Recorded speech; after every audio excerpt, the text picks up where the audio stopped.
And that's because even the worksheets that you find online or in college planning books have you comparing tuitions. I throw those out. I don't even want my kids looking at that. Stop comparing tuitions, because you cannot compare sticker price. You have to compare financial aid. You know, what's the average financial aid award for this school versus that school? How much percentage of need can they meet? Those are the questions you need to ask, not what is your tuition. Yeah, and I think important. that is one of probably the number one misunderstood thing about looking for a college. Because one of the problems with the net price calculator being out there is that some of them are really good and other ones only look at such basic things. Yeah. I think the most important thing a family needs to understand is, what is our EFC? What is our estimated family contribution now, like in 9th grade? So we won't be shocked in 12th grade because it's probably not going to change that much. What are they expecting us to come up with? And then you can work on, is there a way we can lower this amount, Yeah. or whatever, but at least know what they're going to be looking at. Sure. And that's why there are tools like the FAFSA Forecaster, or you have something on your website to help people understand, just when you fill out the app, this is what they're going to think your family can afford. Now, you may not agree. Of course. No one does. But you know, a funny thing, you mentioned that parents should know their EFC in 9th grade. 9 out of 10 families, probably 10 out of 10 families, find out their EFC between January and March of their senior year. 12th grade year. Yes, I know. And it's too late, because that EFC was given based on last year's finances, not And the and year I have forward. seen people miss out on things like the Cal Grant for something as small as $1,000 or even less.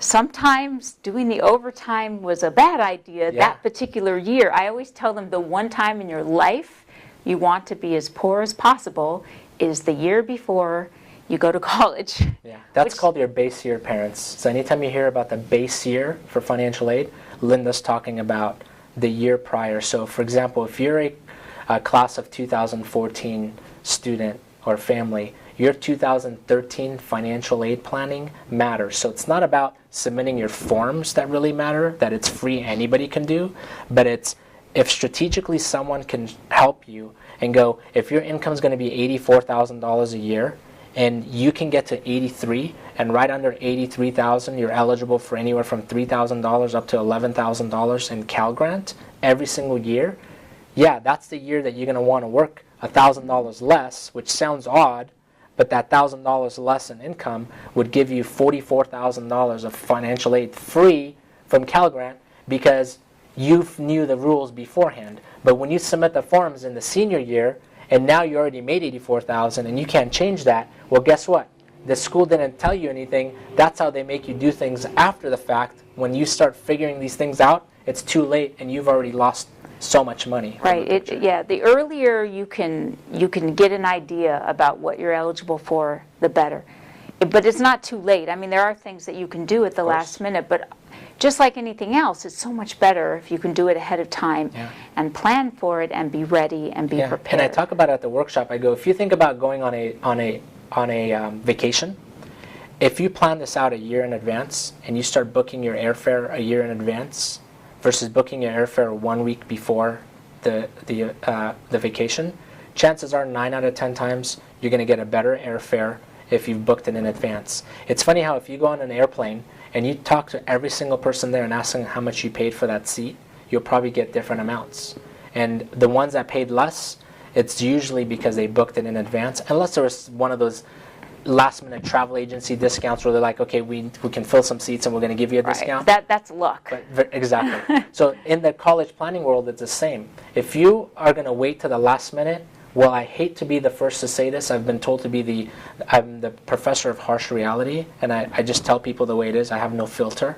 And the reality is, parents plan ahead. Don't wait to the last minute. By planning, you will save a lot more money statistically versus waiting to the last minute and trying to do this last minute. Because by doing it last minute, you have less time, you're trying to put things together in such a small amount of time, and the error rate is going to be a lot higher because you're doing it last minute. So another advice is start as early as 9th grade in this entire college planning process. Right. And parents who have started a college fund when their child was an infant had no clue tuition was going to do what it has done. Sure.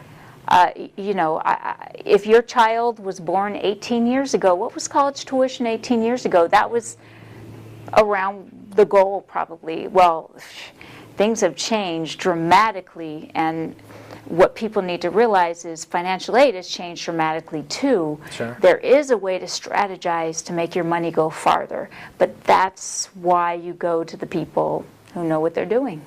And that's the whole point of having trustworthy experts who can help you. Yeah. And hopefully your counselor can aim you towards people, or if you are a counselor, just know that there are organizations and companies that you can trust so that you feel like you're not putting your little lambs out there for slaughter.